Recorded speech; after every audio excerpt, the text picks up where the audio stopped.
द्रव्यमान द्रव्यमान संबंधी गणनाएं। प्रश्न, हाइड्रोजन द्वारा 1 किलोग्राम Fe2O3 के अपचयन से कितना लोहा प्राप्त होगा।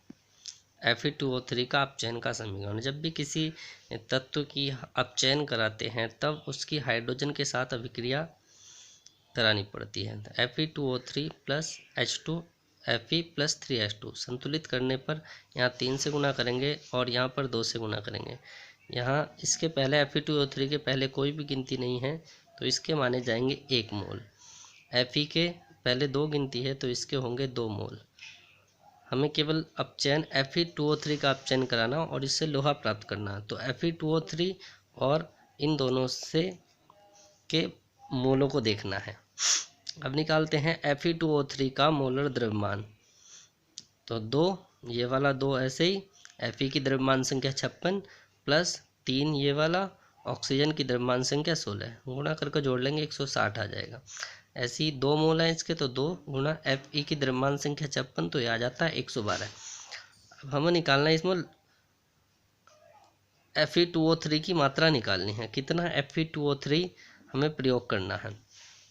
तो सबसे पहले 160 ग्राम Fe2O3 के अपचयन से, ये 160 ग्राम Fe2O3 के अपचयन से 112 ग्राम लोहा प्राप्त होता है। तो 1000 ग्राम Fe2O3 के अपचयन से प्राप्त लोहे का द्रव्यमान,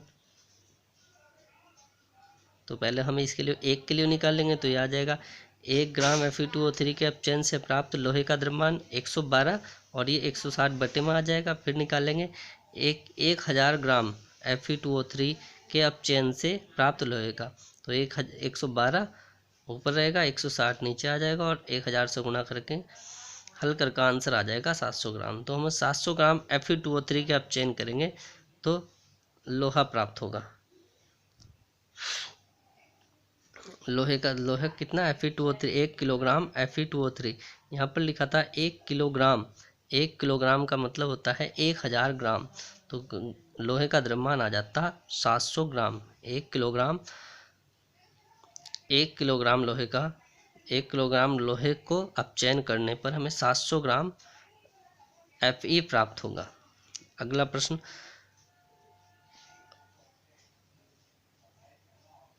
द्रव्यमान आयतन संबंधी गणनाएं। प्रश्न, 20 ग्राम CuCO3 के विघटन से उत्पन्न CO2 का NTP पर आयतन निकालना है। तो सबसे पहले CaCO3 कैल्शियम कार्बोनेट का समीकरण लिखते हैं। गर्म करने के लिए तो इसका विघटन करते हैं, मतलब इसको गर्म करते हैं। तो CaCO3 को गर्म करने पर कैल्शियम ऑक्साइड और कार्बन डाइऑक्साइड प्राप्त होगा। इसके यहाँ पर कोई गिनती नहीं है तो 1 मोल है। CO2 के भी यहाँ पर 1 मोल है, क्योंकि हमें CaCO3 को गर्म करना और CO2 प्राप्त करना है। तो CaO के कैल्शियम ऑक्साइड के मोलों की संख्या से हमें कोई मतलब नहीं है। अब निकालते हैं यहाँ पर कैल्शियम कार्बोनेट का द्रव्यमान। तो कैल्शियम की द्रव्यमान संख्या 40, कार्बन की 12, ऑक्सीजन की 3 गुणा 16 बराबर 100 ग्राम। ऐसे निकाल लेंगे। कार्बन के 12, यहाँ पर NTP पर निकालना, तो NTP पर किसी भी गैस का आयतन होता है 22.4 लीटर। अब 20 ग्राम कैल्शियम कार्बोनेट का विघटन करना है। तो सबसे पहले 100 ग्राम कैल्शियम कार्बोनेट के NTP पर प्राप्त CO2 है 22.4। फिर निकालेंगे 1 ग्राम CaCO3 से NTP पर प्राप्त